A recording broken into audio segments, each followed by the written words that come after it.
Welcome everybody to the fourth webinar in our FutureFocus series, where we'll be discussing the future of ski. I'm Colin Baker, the Executive Chairman of 365 Aviation, and I'll be hosting today's fireside chat. So today we're spanning 14 hours of time zones through Asia, where I am, Europe and North America. A couple of technical points. On your screen, you'll probably see a chat function somewhere. That chat's really just general chat and comments amongst the audience and with the panelists. If you've got a specific question for a panelist or all of the panel, if you could put that into the Q&A function, and we might weave those into the conversation, or if not, we'll try to get to as many of those as we can at the end. Our moderator today is Rishaad Salamat of Bloomberg TV. He's based here in Hong Kong. He's been here since 2010, and he's one of Bloomberg's longest serving TV anchors. And I get the pleasure of being able to tune into his morning show every morning, Bloomberg Markets Asia. Over the years, Rishaad has interviewed countless business and political leaders around the world, including some prime ministers such as Gordon Brown and Thaksin Shinawatra of Thailand. He's had Nobel laureates and countless Fortune 500 CEOs, so we're in good company today. Before handing over to Rishaad, though, let me introduce you to our panelists. Firstly, we have Gabriella Le Breton, who's in the UK. Gabriella is an avid author and an avid skier, probably in equal measures by the sounds of it. Her travel writing has been published extensively in the British press, including the Times publications, Condé Nast Traveller, Harper's Bazaar, and she's written several books on skiing. Whilst researching the Skiing Europe guidebook, she travelled through nearly 50 resorts over a 4-month period, and her latest book, The Ultimate Ski Book, dives deep into the history of skiing through the centuries. Next, also in the UK, is Rupert Longsdon. He's the CEO of the Oxford Ski Company, which he founded in 1998. Rupert's company specialises in winter sports and only offers the very best luxury chalets and hotels in Europe and North America. Rupert's passionate about skiing and passionate about delivering first-class service to clients. This is why 365 Aviation is delighted to have the Oxford Ski Company join as one of our founding members of the luxury collaboration platform we launched last month, the 365. Going back another 6 hours in time to Aspen, Colorado, we're joined by Bob Bayless. He's representing Aspen Snowmass. Originally from the flatlands of Ohio, Bob headed to Aspen in 1989 to fill a gap year before his master's degree, but caught the ski bug and he never left. After working his way up through the hotel industry, Bob joined the Aspen Skiing Company, where he's now responsible for promoting Aspen Snowmass internationally. Apart from skiing 60 to 70 days a year, Bob is an avid road and mountain biker, hiker, and a global traveller. Now, let me hand you over to Rishaad, who will moderate today's conversation. Over to you, Rishaad. Thanks very much indeed, Colin. And of course, this is probably, I'm going to use the word that perhaps has been most used in 2020, alongside, of course, you're on mute, which is the other one, but this one is unprecedented. So we live in unprecedented times, and I'm going to start off with Rupert, actually. Say, how bad is it? A good question. I don't think it's that bad. I think it would be bad if the discussion today was that ski resorts weren't going to open. Whereas the fact is there is the willingness and the planning and preparation for ski resorts to fully open, whether that's in the US, Canada, or closer to home here in France, Switzerland, Austria, and Italy. So I think the challenge is the travel element, but the good news is ski resorts have been open in the summer and are all very much planning to open for this winter. Some are even opening now. The odd lift opens early on in November, but the main bulk of the resorts really open up in December. So I'm keeping the positive vein because I think it's encouraging that the opportunity will be there to go and have a good holiday. And same question to Gabrielle. Likewise, I suppose ever the optimist. If you love skiing, you're going to want to hope for the best. I've enjoyed watching resorts in the Southern Hemisphere operate. Vail Resorts have a number of resorts out there, and they've shown a pretty good blueprint on operations out there. There are certain European resorts that have been open, Zermatt, glacier resorts like Zermatt, Kitzstein, they're all open, they're functioning. There have been no clusters recorded in alpine destinations yet. So yeah, I'm hoping for a positive. It will be different, but it will be there. Yeah, Rupert gave a bit of a holistic global view, but the American case, Bob, is entirely different, isn't it? Well, I mean, we had a really successful summer season with our downhill biking, ropes courses, zip lines, all that kind of stuff that we have up on the mountain. So we were able to learn a lot from our summer operations, and everything worked out for us. There was no clusters, no outbreaks, nobody on our staff that we can trace back to getting COVID. So we're coming into the winter season very optimistic. We think we have a really good game plan, and we'll be executing it in about a month.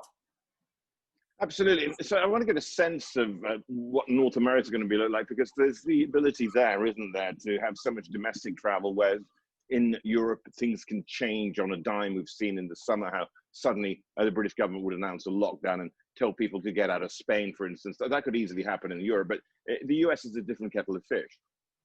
Well, it is, and with having 50 different states all operating kind of in a different fashion, that's been a little bit taxing. You know, if you go into New York, there's a 14-day quarantine. It happens to be the only place in the States that has that. Colorado, it's mostly about education, awareness, making sure you have your mask on, making sure you're social distance. So, you know, it's the same thing you hear worldwide, and just how people are going to execute it in different places. Absolutely, and Rupert, taking a global perspective here as well, you know, you do the upper end stuff, so give us a sense of that. Well, I think, you know, our clients, about 50% of our clients are UK based from where we are, but the rest are all based all around the world. And so we're getting quite a good perspective of what they're thinking, what they're trying to do, whether they're coming out of the Middle East, or whether, you know, we have a few US clients who come to Europe, and vice versa, us going back over that way.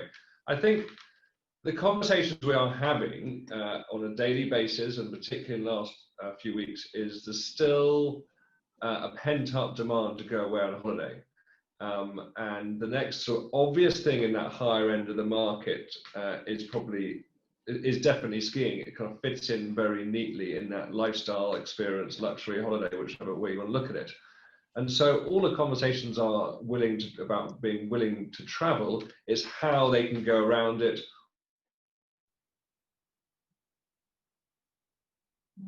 Hello, Rupert. I've lost your audio.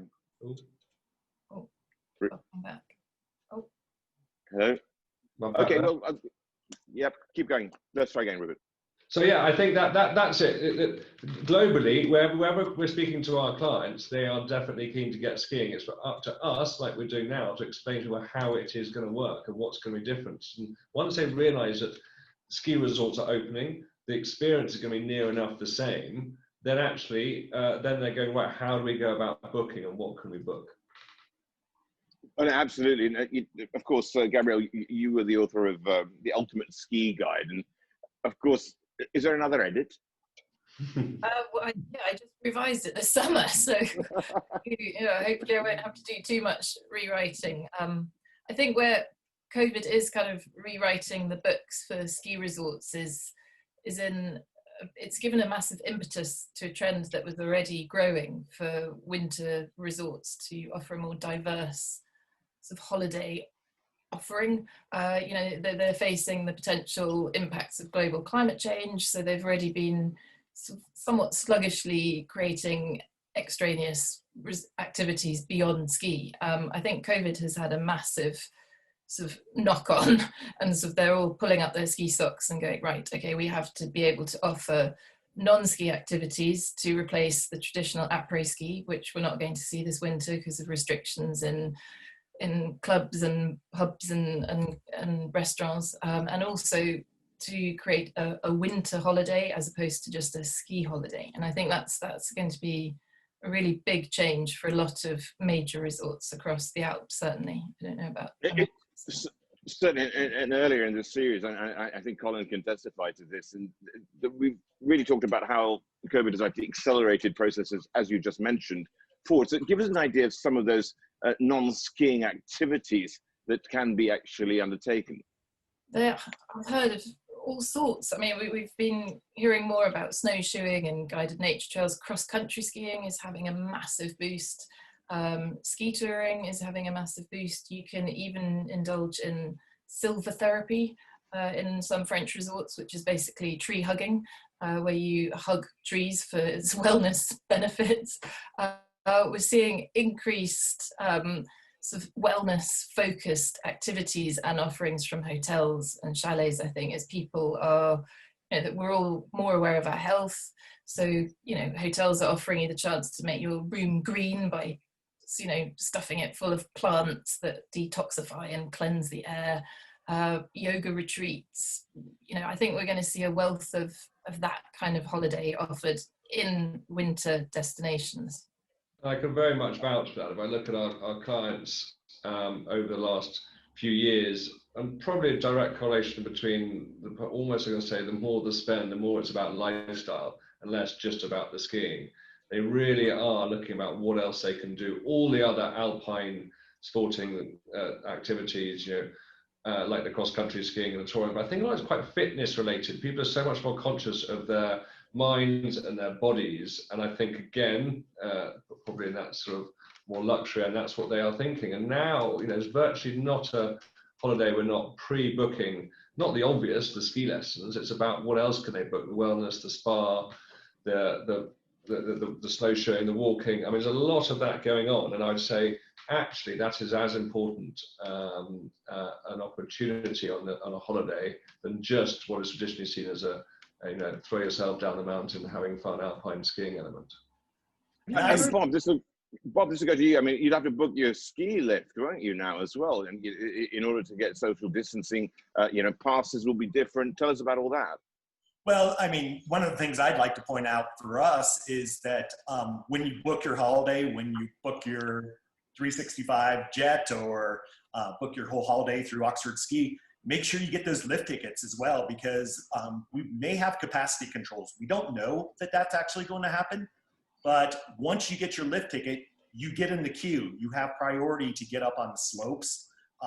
If we have to limit skiing, it will be pretty much at the ticket office. So we'll stop ticket sales on the day of. So people need to get their lift tickets before they even travel. That will be really important this year.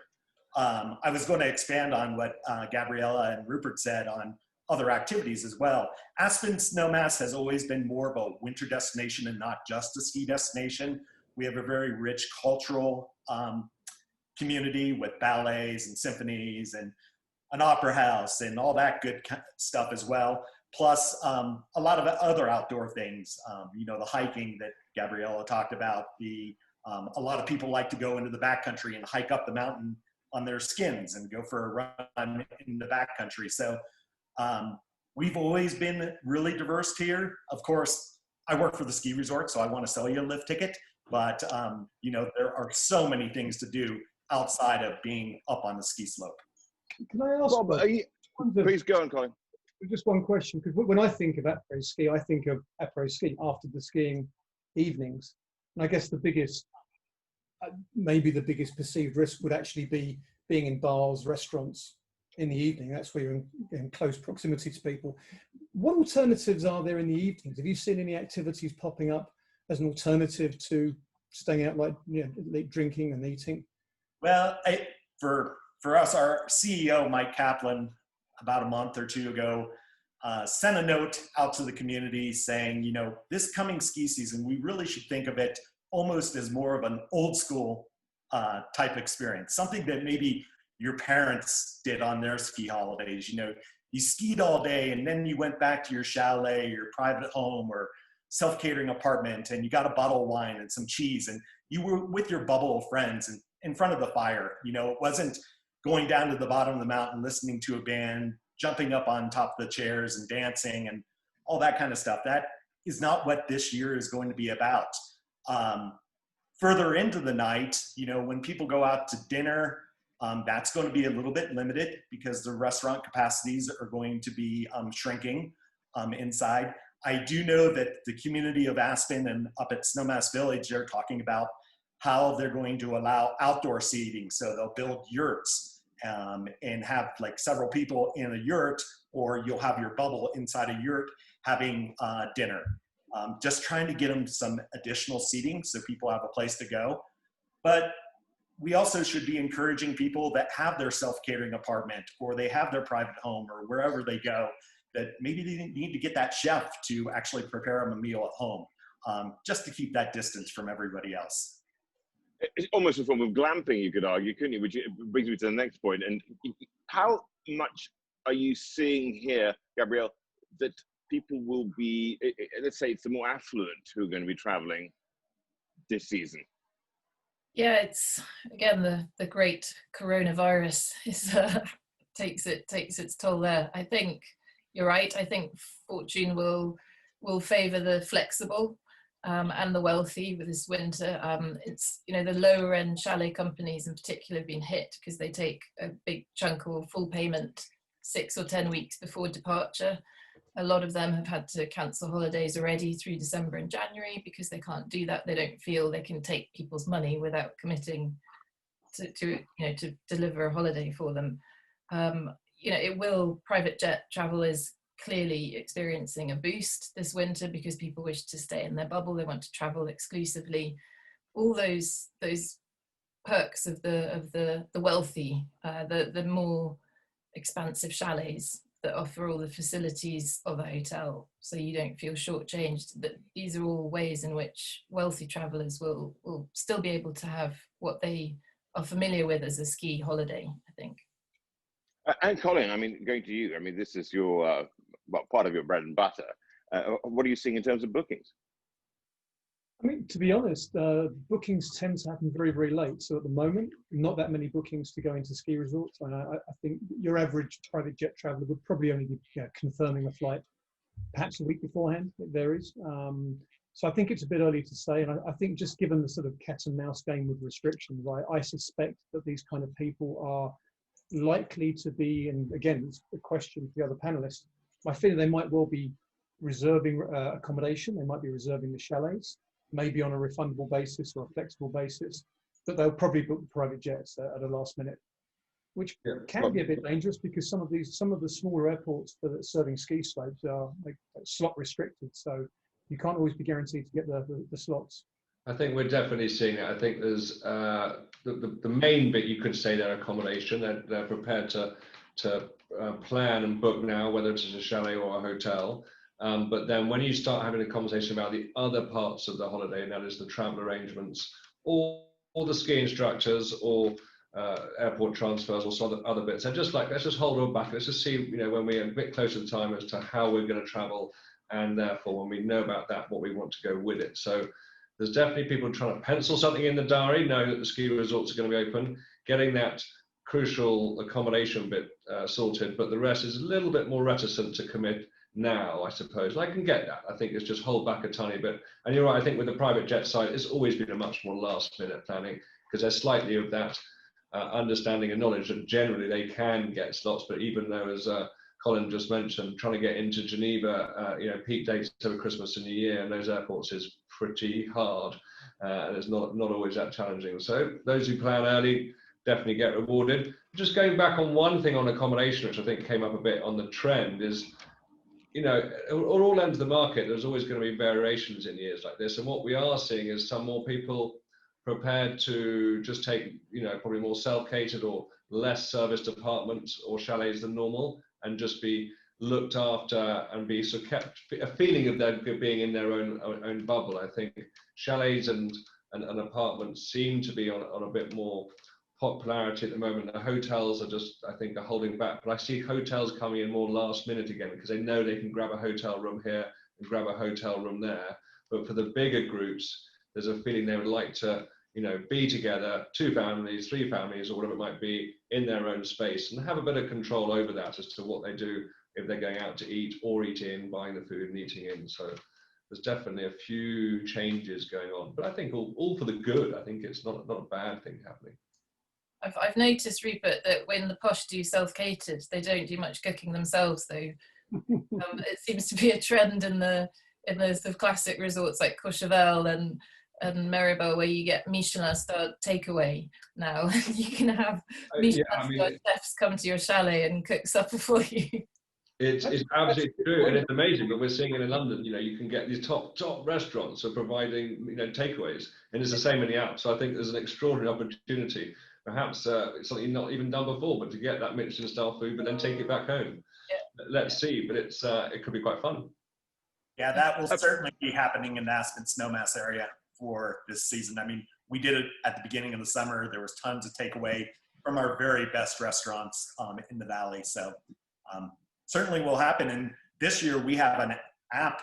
Well, we've always had an app, but an enhanced app for our ski resort where you can pre-order all of your food for our mountain restaurants too. So, you know, you get up and a lot of it's grab and go, but you can order it and then you have less time in the actual building. So you can just go in and then you can go find a picnic table or whatever around the resort. Nice plug, Bob. Yeah, the advertising bit's over with there, right? Okay, but I wanted to actually come to you next and just ask you about Aspen is always regarded as being affluent, and is that what you are also witnessing now as you get the bookings, and what forward bookings?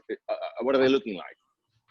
Well, right now, you alluded to this a little bit that the self-catering apartments definitely have had a little bit of a surge. People kind of see themselves being a little bit more self-contained and being able to take care of themselves and not have to interact with people as much, as well as the private homes with the really affluent. And the chalet program doesn't really exist in Colorado that much. We have tried it a couple times, but hasn't caught on like it is in the Alps. The upscale hotels are doing pretty well. As you get down to the more moderate properties, they're the ones that are being a little bit slower to fill in for the ski season.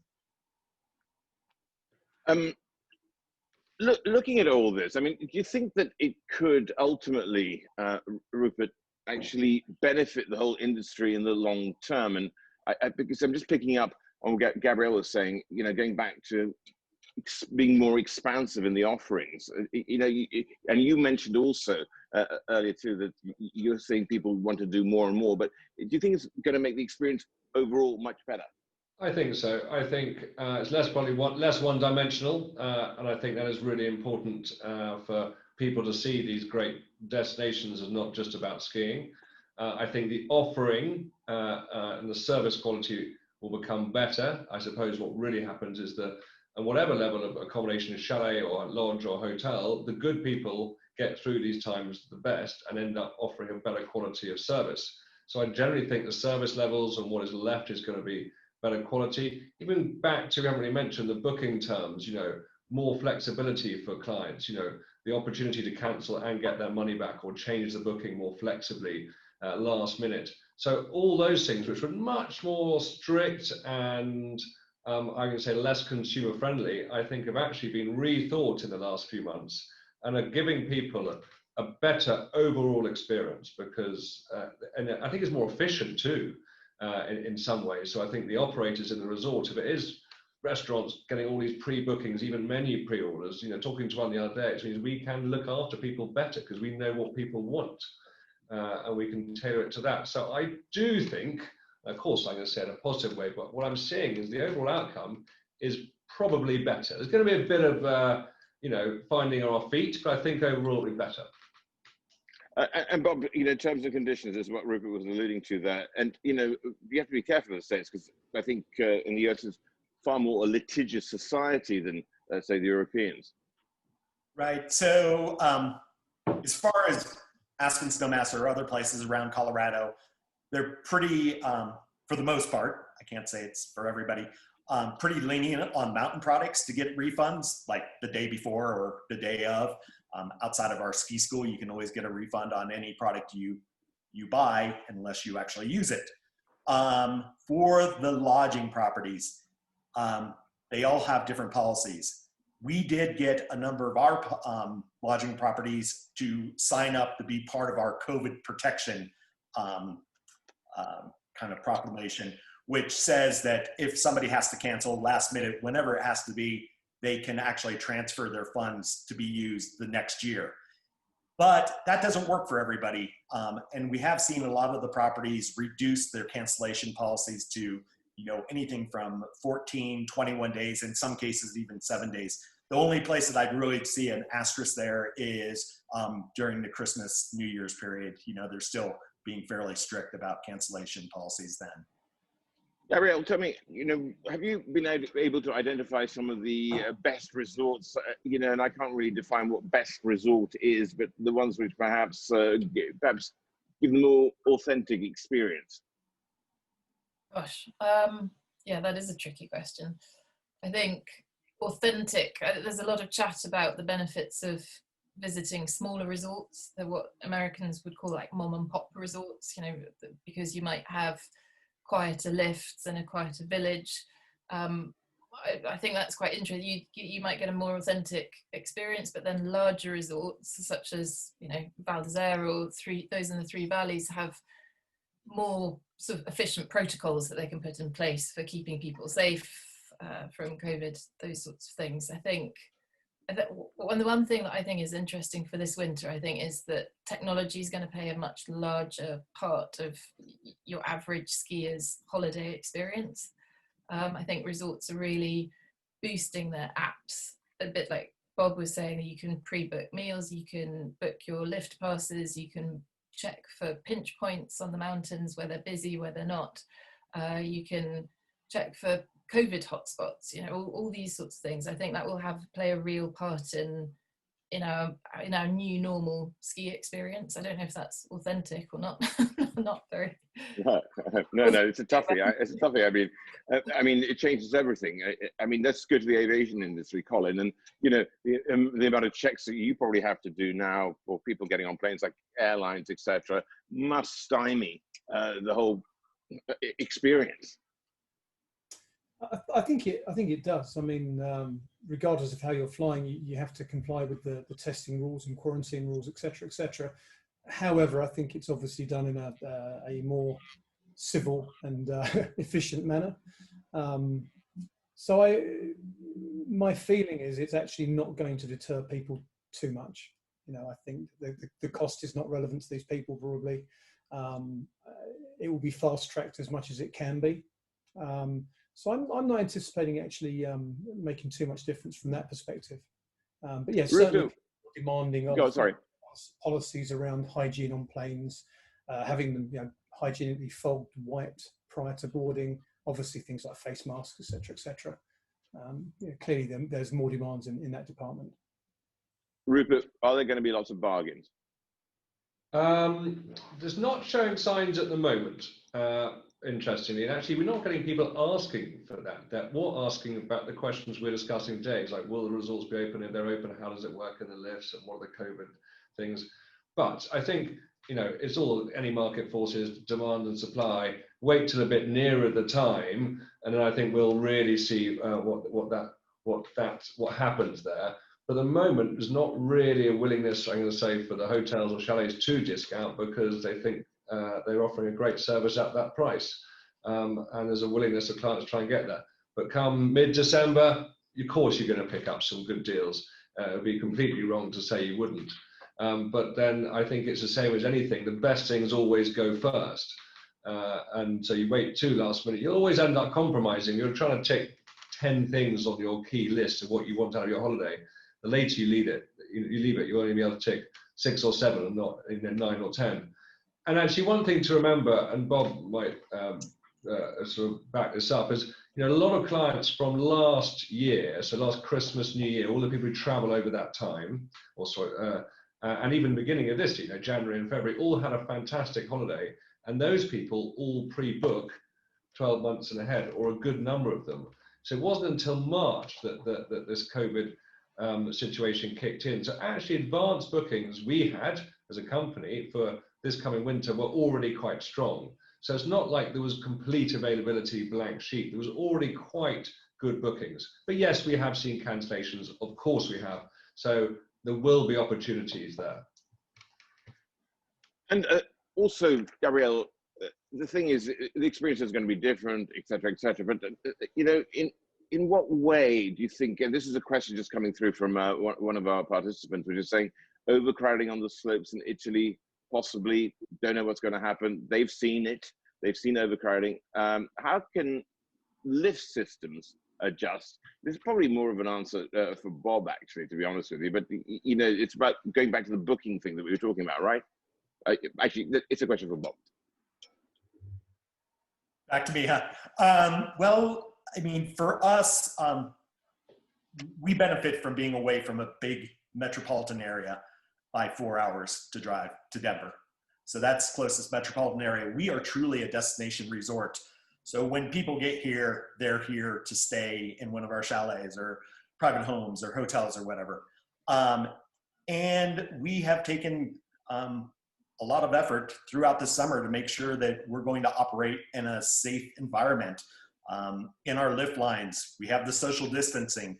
We have separated lines, we call them ghost lines, so you're not standing next to anyone when you're in the lift queue.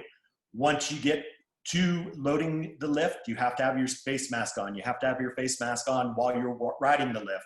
When you're getting off, it's only when you can get away from people that you're going to be permitted to be able to take off your mask.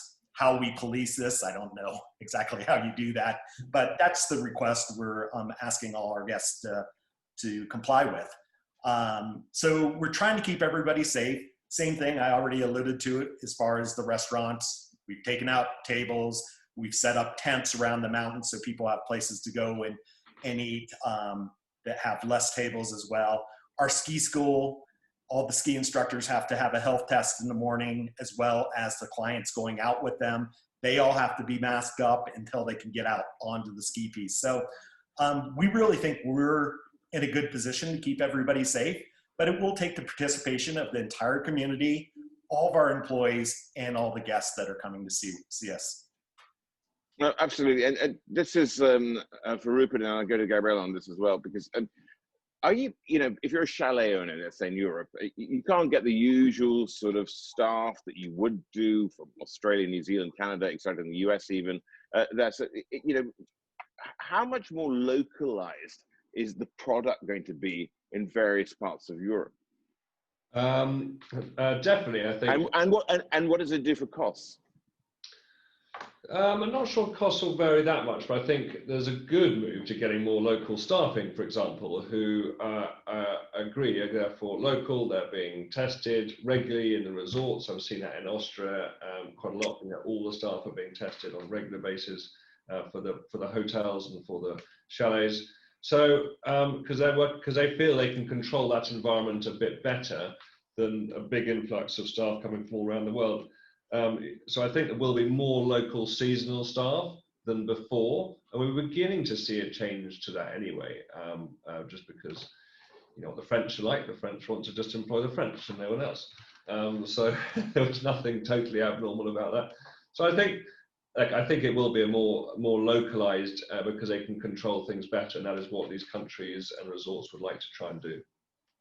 Gabrielle, I mean, what about localization of also perhaps a more domestic traffic as well on the slopes, and making skiing come home perhaps? Yeah, I think that's definitely something the resorts are actually quite excited about. It's so easy to travel within the Alpine nations, and the French often ski over in Austria and Switzerland, but they are looking now for some pretty bumper domestic winter seasons. And they're also links into what we were talking about, the diversification, because these resorts are also now potentially tapping into people who are looking to replace their winter sun holidays. They're looking at a whole winter, a very extensive winter traveling group, and therefore having to alter their offering accordingly. I think it's hard for the chalets with regard that it's a very pernicious combination of coronavirus and Brexit that they're facing, and particularly, the ultra luxury market tends to sort of manage to avoid a lot of the difficulties, but a lot of the middle market are really struggling with that combination, trying to source local workers, having to pay more. So it will have a massive change to the traditional British chalet holiday, I think. And Colin, this is to you, because I mean, we're in Hong Kong, and one of the reasons why we don't go to the UK is when we come back, or anywhere actually, Europe, when we have to do 14 days quarantine, right? And the UK has a lot of that for various different jurisdictions. Do you think that puts people off from booking a holiday? I mean, I know it does here. I think so, and unless you're in a situation where there's no deposit or it's fully refundable. I mean, who's going to play Russian roulette with the quarantine rules. And you're right, in Hong Kong, where it's been quite strict, none of us are going anywhere. We can leave, but coming back to a 14-day quarantine, it just doesn't really appeal to many people. It's the biggest challenge, without a doubt, is that quarantine element and the travel restrictions that come with that. You know, we have, for most people, unfortunately, it puts things, it makes it very hard to go on holiday. But there's a few people being quite clever to navigate around it. We had some clients who have booked the week before Christmas with the view that they go away with their friends, having been cooped up in the UK, get back home for Christmas, having to quarantine fine for 2 weeks before the children go back to school, but also that quarantining mean they didn't have to go and see the friends and family they never really wanted to go and see at Christmas anyway, because they had a legitimate reason not to see them. So you can play these things to your advantage if you're clever. And take longer holidays. I think that's something we touched on earlier. I think it's encouraging people who might traditionally have done a week at Christmas and a week at Easter, maybe the odd weekend as well. I think they are more likely to sort of bolt those together and go for, and I think Rupert mentioned earlier in a conversation that you're seeing longer term bookings as well, Rupert. Yeah, absolutely. I mean, actually, so people going for 2 weeks, not 1 week, and we were seeing a bit of that anyway, going to sort of being a bit more conscious of flying and going less often, but for longer. And we were seeing that coming in last year, but also this year we're seeing definitely people going away for longer, 2 weeks, 10 days. Let's really make the most of it. Go away, have a great time, and even some, which we were talking about, is people going for the whole season. Just I'm moving out to the mountains. I can have a great time, leave my city or home life behind because I've shown I can work effectively from wherever I am, which is great to see. I wonder how many will stay on and never come back.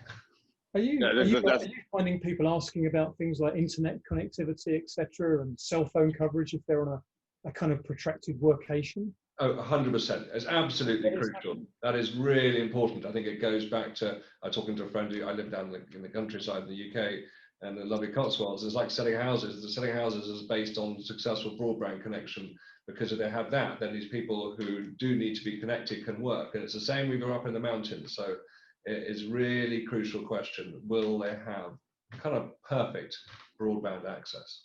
Well, that's it, isn't it? I mean, you can shirk from home anywhere, can't you? And what better place to do it than a ski slope, right? Okay, but and Bob, you talk about property, and I think we were talking the other day, and what is happening with this, because people are moving out of cities.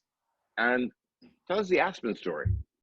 It's actually gone absolutely crazy this summer. I have a couple friends that are in the real estate business, and I have to say they have very big smiles on their faces because they've made tons of transactions.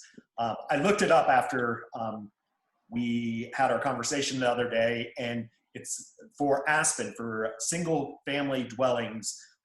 There's been 45% more transactions than there were a year ago.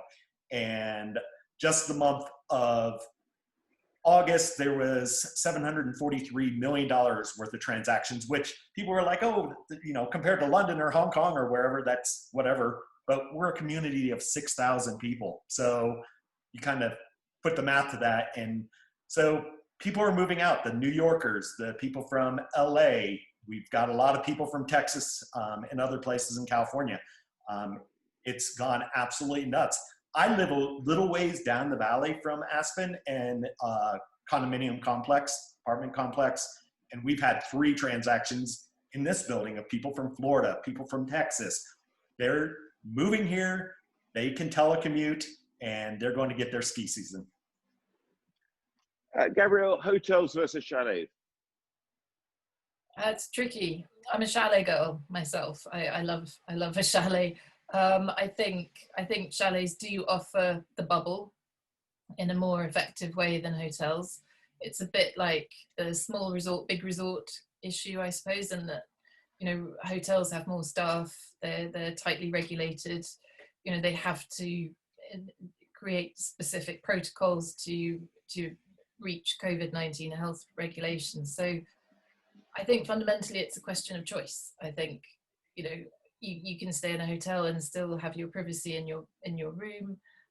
My personal choice would be a chalet with a private ski school / private instructor. You can really I mean, the ultra luxury ski chalet is genuinely a bubble. You travel by private jet, you have a helicopter or a private car transfer, you have the staff will be only sort of working in your chalet with your bubble.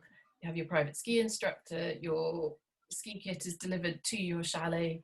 You can even have select items from shops delivered to your chalet to try them on there. So your lift passes will be there in the chalet. I mean, it's genuinely, you barely have to leave the chalet other than to ski. And you can have a well time.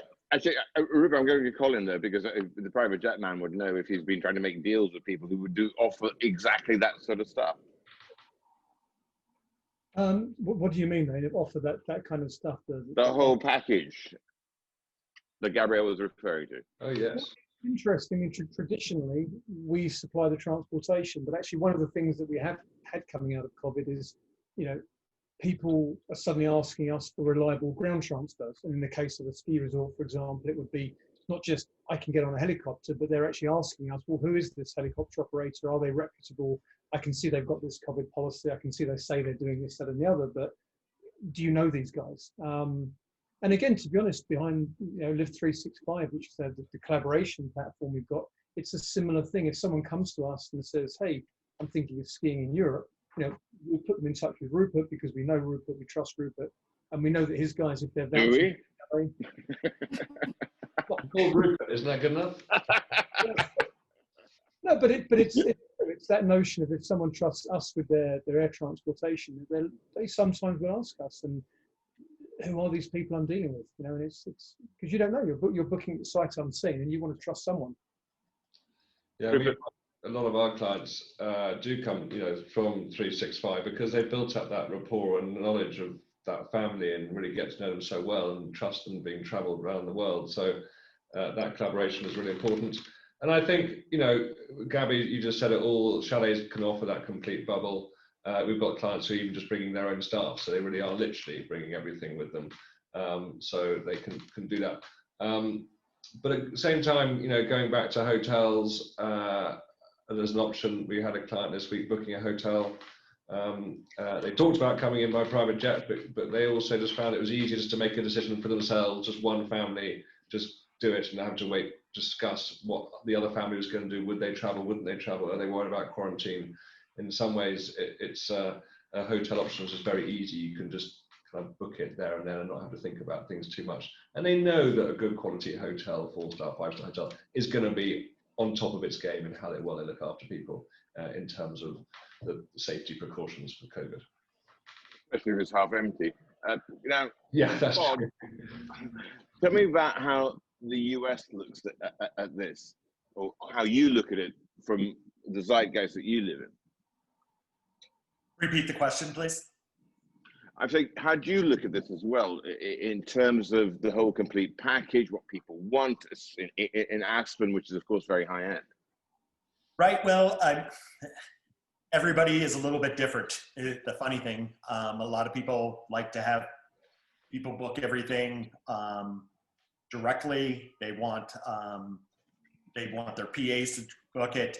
Right now, we're really encouraging people to use the travel providers, the upscale travel providers like Oxford Ski, to put together the whole package. There's a lot of protection in that, as well as they know the resorts and they know what all the protocols are going to be as far as once they get into the resort. They don't have to do all that research themselves. So, as I said, it's so diverse on how people have their booking patterns and how they choose to book. And from all parts of the world, we, how they book from Brazil and how they book from Australia or the UK is all different patterns.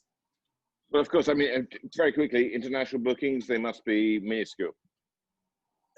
Yeah, we don't really think we're going to have much of it this year. And for us, about 33% of our business, a third of our business is from overseas. A lot driven from the UK, Australia, Brazil, those places. This year, it's all looking at the Californians and the people from Texas and Chicago and those places. We think we're really going to do well with our domestic bookings. And they can't really travel that far out of the States either. So, I mean, going to Europe is not a possibility this year for American. Even going to Canada, so people who would traditionally from California go up to Whistler in British Columbia, they're looking at what domestic ski resorts they'd stay at, and fortunately we're top of mind, so that's good. Gabrielle, I'm going to put this last question for everybody here before we leave things, which is your favorite ski resort, and which ski resort are you most worried about during this pandemic? Tricky one. I lived in Aspen for 2 years, so I'm actually very fond of Aspen. But I also, I love Zermatt for the scenery. There's so many. Which one am I most worried about? I'm worried for the smaller resorts in the Alps who might really struggle this winter. And I think, you know, one of the joys of skiing is that it is, particularly when you live in Europe, it's a bit of a leveler. It's, you know, it still has a bit of a nuance of luxury, and certainly in certain resorts it is still that, but ultimately it's a sport that everyone can do for very little money if they wish, and I hope that will continue and that this won't become an elitist sport. Rupert. I think for me it's Val d'Isère, but I lived there for a couple of years, and so I think that always is going to stand out. But at the same time, I ask that question regularly, and I have the luck, I think, working 58 resorts, the pleasure of going to so many. I'm very spoiled, really. But small resorts, I'm with you, Gabriella. It is a real challenge. I think a lot of these all ski resorts, actually, but particularly the small ones, are very fragile economies. They always have been. I mean, they're relatively new economies. They rely on selling X number of ski passes, and it's quite seasonal staffing. And for the locals, there isn't much other work. You know, you're up in the middle of the mountains, and so a drop in numbers for those smaller resorts could definitely cause a more of a serious economic strife than for others. And it's, you know, with travel being restricted globally, you know, whether it's skiing or whether it is people going to fantastic places in the middle of Africa, it's those smaller areas I think are going to really struggle without that tourism, pound, dollar, whatever it might be. And Bob, of course, it's going to be Aspen, isn't it? Because you live there. You know, Aspen, I tell people that I would find someplace else to live in this planet, but I haven't found anything better yet. But if I go over to Europe, I'm a Chamonix guy. It was the first place that I ever skied in Europe. So it's always been, and I had some friends that lived there. So when you have that, that always is a benefit. Like Gabriella and Rupert said, it's the small resorts, and really even the feeder resorts. So in the States, of course, you have the Rocky Mountains and the Sierra Nevadas and whatever for around Lake Tahoe for people to go skiing and whatever, which are a little bit bigger. But there's a lot of the feeder resorts, and some of the states you wouldn't even think if they're skiing, like say Michigan or Minnesota, they're going to have a really rough time this year. Nobody's going to want to go to those little mountains. And as I said, they're feeder resorts. They're they're the resorts that get people into the sport, and then they want to take that aspirational trip to an Aspen or to a Val d'Isère or wherever. So the loss of them will be the hard thing. Hopefully they make it. Colin, last question, same question, but of course in this part of the world, a lot of people go to Japan, Niseko, great powder there, etc. Tell us about your favorite and most worried about. Well, my favorite ski resort is Whistler. I always love Whistler. I love the après ski there. Damn, I thought you were going to say Niseko. My last holiday I had, this shows how long it's gone on. My last holiday I had was actually skiing in Pyeongchang in South Korea. And I was there actually for Chinese New Year when the whole pandemic started, certainly for Asia. However, interestingly, I'd love to go skiing this year, but I'm starting to realize that the highest chance of me going skiing this year is probably mainland China. And is it Yanqing? Is it one of the Winter Olympic venues? Yeah. So if something like that, yeah. China, interestingly, this could be the year that I try Chinese skiing. So I'll ski where I can. Colin, please let's thank Gabrielle, Rupert, and Bob. Thank you so much. Gabrielle, Rupert, and Bob, thank you so much. Now that was, thank you so much for that. It was enlightening, and I think actually it felt like quite a positive message as well. It sounds like there will be a ski season, so do not abandon ye all hope. Thank you so much, guys. There will be a recording available for this webinar that we'll share on social media afterwards. And I hope we will get to go skiing this year. Thank you very much. Thank you. Thank you, everyone. Thanks. Bye.